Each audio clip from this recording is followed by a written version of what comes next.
What's up, you guys? Today, we're going to look at my trading binder and my sets that I have been building out to give you an overview of where I'm at. And then we're also going to open up a dozen Lost Origin sleeved boosters. So a lot of you have been asking about my binders and you wanted to see inside the binders. I kind of give a little bit of a look sometimes depending on what we're talking about in the video, what we might be opening, but I wanted to give you more of a look inside of the binders. First, we're going to look at my very first binder that was just random cards that I started collecting as I was initially getting into Pokemon because of my kids. And so there's some holes in here because I've been pulling cards out to put into some of the sets that I'm building. So you can see here, just my page one is kind of a mess. Same here. This is where I was starting a Charizard page. And so I've got some Charizard cards. I had to pull one out for one of my sets that I'm working on, which I'll show you here in a minute. Another Charizard card, some other random hollows. There's no method to the madness in this binder right now because it is just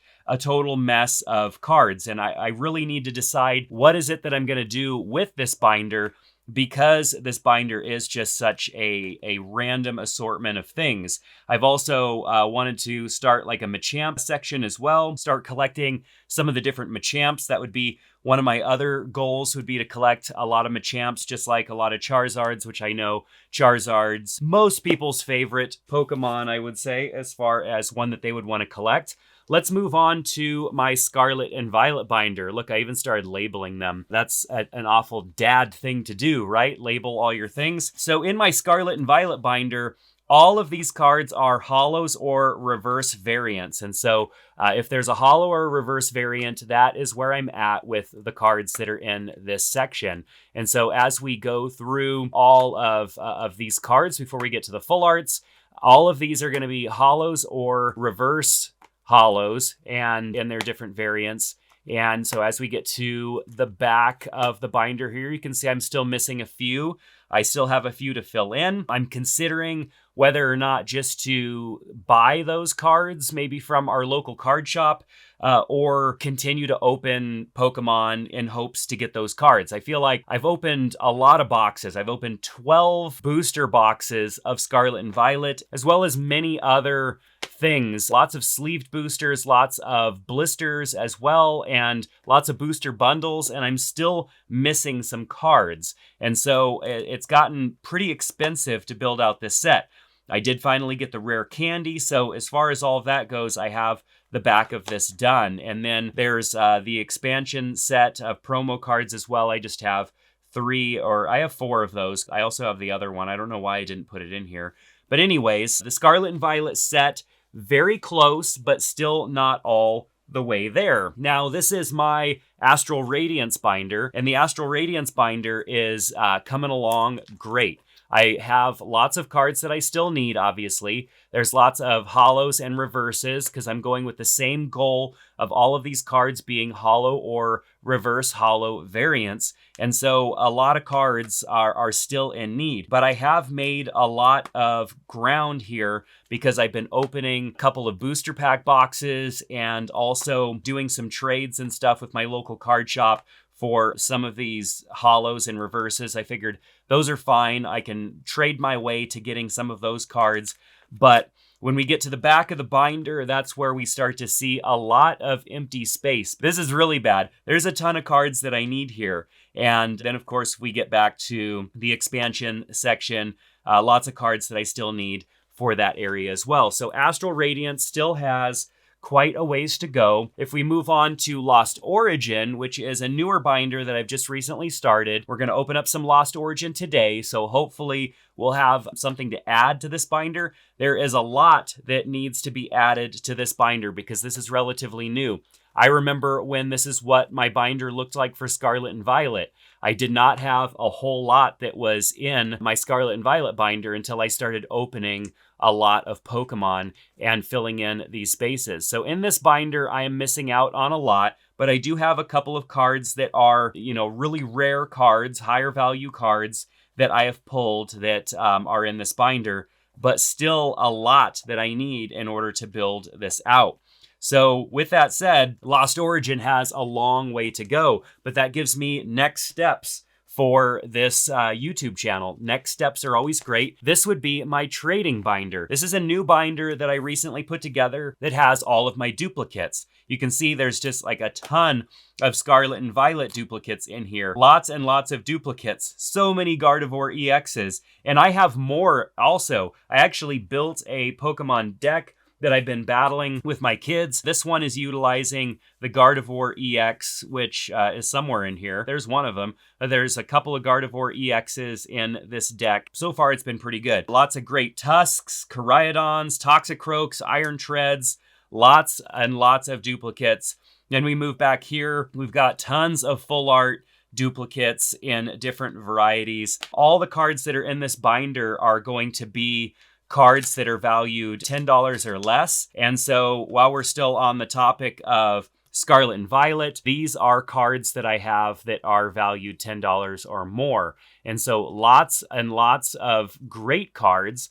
Trying to decide what exactly I want to do with some of the higher value cards, like the Miriam and the Miraidon. I'm thinking about sending some of these off to be graded because they are really nice cards. They're high value cards, and once graded could be worth a lot more than they are in their just general sleeved form. Then we get on over to Astral Radiance duplicates. For sure getting some Astral Radiance duplicates just because I've been opening lots of Astral Radiance.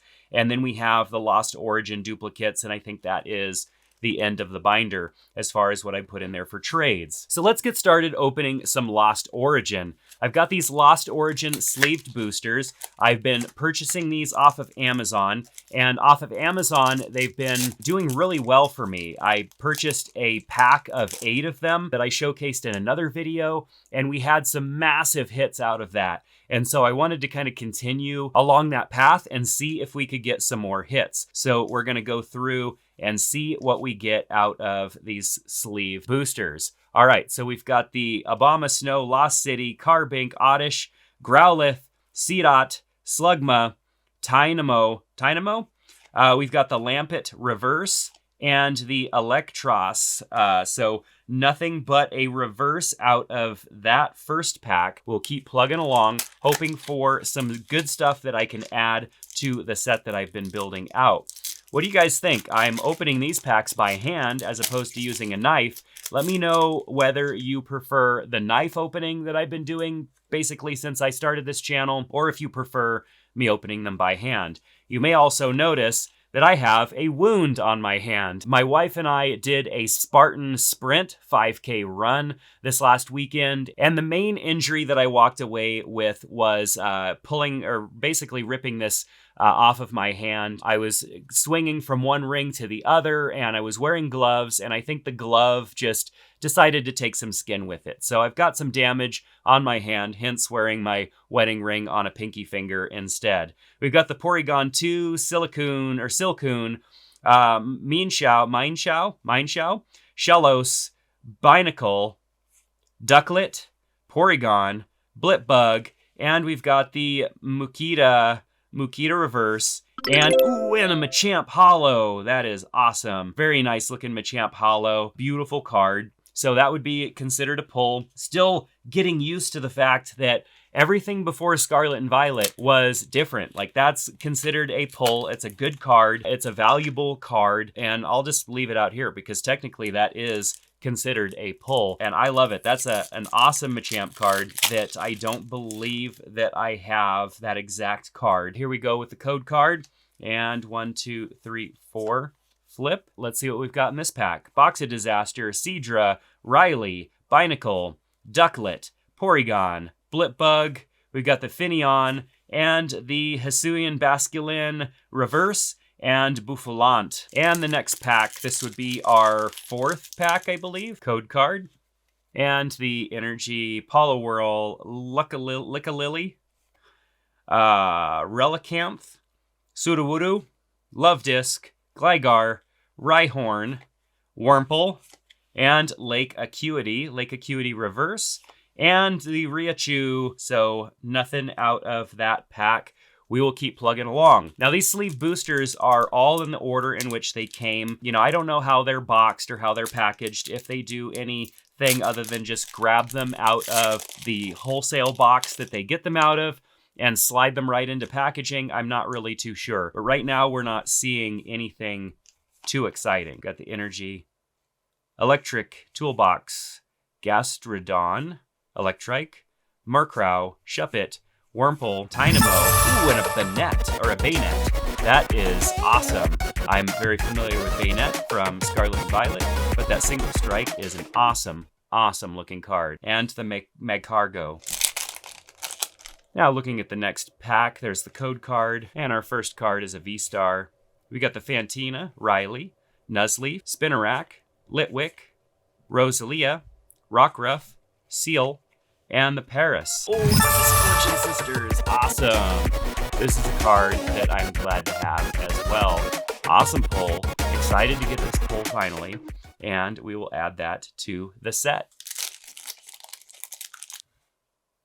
Here we go. We've got the Carbink, Komala, Thornton, Bronzor, Snover, Jinx, the Inkay. Oop, there's something poking out from the back there with the Phalanx and the Gallade. Ooh, nice. Another hit, another pull that we need. And then we got the Magcargo. It's interesting because so far when I've been opening these sleeve boosters, like I said, I don't know what order they come in other than just the way that I get them out of the shipping package.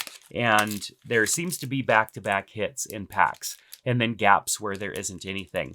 Almost exactly like in a booster box. When you're opening a booster box and there seems to be few packs in a row where there are some hits and then a series of packs where there are not any hits. And so it's interesting just to see the consistency there between buying a box and buying these sleeve boosters. Essentially, though, what you can guarantee out of buying a box is a certain amount of pulls that you're going to get out of a box. When you buy sleeve boosters, you're definitely leaving yourself more open to chance. You may get more than that, you may get less. It just really is up to chance. We got the Cascoon, I'm not even going to say that. Damage Pump, Slugma, Clefairy, Spinarak, Litwick, and the Relicanth Reverse, and Parasect. We now have 4 remaining, and we've got 4 pulls essentially. 3 really good cards, 1 holo. Not to say that Machamp isn't a good card, but 3 hits and the holo. I guess a total of 4 hits, depending on how you want to look at it. I think we're spoiled these days with Scarlet and Violet and thinking about Scarlet and Violet just because you get holos in every single pack. You're guaranteed a holo just about every stinking time. So let's see what we get in our 4th to last pack. We got the Stunkfisk, Box of Disaster, Sliggoo, Pikachu, Phantump, Sudowoodo, Electrike. We've got the Love Disc. Ooh, and a Parasect. Ah, that is a nice card. So we were getting some good hits here. Got the Parasect and then the Greedent at the end. And that is all from that pack. So far, I'm feeling like our hits are doing pretty good from having grabbed 12. I mean, we've got 5 hits essentially here, 5 cards that I know I'm going to be able to add to the set, not even including the reverses that we've got over here off to the side. Reverses are definitely going to go into the binder too. I feel like there are a couple of duplicates that I have there, but being that I'm so much earlier in the Lost Origin set, I know that I have a lot of Lost Origin that I need, and that's going to give me a lot of opportunity to get these cards into the binder. All right, so, see, I did it here, and oh my goodness, there's 2 of them. This is why I do really like Scarlet and Violet, because with Scarlet and Violet, it's not as easy of a dead giveaway as it is with these other packs. And so Scarlet and Violet, it leaves all of the build up to the very end. So now I have to try and build this up. So we've got the Blip Bug, and we go to the Pikachu VMAX. That is such a sick card. Oh my gosh. And then behind it is the Delphox V. So a double hit out of this pack. Not mad at that at all. That pack was great. But like I said, the excitement buildup, it's so much easier now knowing it could be anything with Scarlet and Violet. I wonder if that's just how it's going to be from here on out. If, all sets into the future are going to be that way, or if they'll make some changes again. So we've got the code card, we've got this pack, and then 1 left after it. Definitely enjoying taking a little bit of time out of my work day to open a few packs today. It's just been a long day of working behind the computer And so this is my time away from that. So I appreciate you guys being with me. Got the Sudowoodo reverse and the Sableye hollow. So we did get a hit out of that with the hollow. Now we've got 8 cards on the table, 8 cards out of 12 packs, which is a pretty good hit rate so far. These sleeve boosters have been doing me well. Of course, you know, 2 of these came out of 1 pack, but if you do the averages, 8 pulls out of 12 packs is pretty darn good. And of course, we'll total up all of the cost of the packs versus what we've got here, and we'll show that at the end just to see what kind of value we got. But I think I'm probably pretty well ahead of the value of what I have paid, but I'm not 100% sure. So we got the Planet Mask, the Rhydon, Roserade, Electrike, Murkrow, Shuppet, Wurmple, the Tynamo, and the Snorlax reverse. Snorlax is another Pokemon that I may consider collecting. I just love the Snorlax cards. They're just so fun. I love their silly attacks. It's just a lot of fun. And then we've got the Bayonet here as the last card. So no additional pulls out of that last pack, but we got 8 hits out of 12 packs, which I think is pretty good. Let's do a review. We've got the Gallade V, we've got the Misfortune Sisters, the Machamp Hollow, we've got the Bayonet full art here, got the Sableye Hollow, Delphox V, the Pikachu VMAX, which I think is our winner chicken dinner, and then we've got the Parasect as well. Let me know what you think down in the comment section. What card are you definitely most excited about? Are you collecting any Lost Origin? What would be your chase card in Lost Origin? Share that with me down in the comment section below. Make sure to subscribe to the channel, and we'll see you back in another one soon. Take care.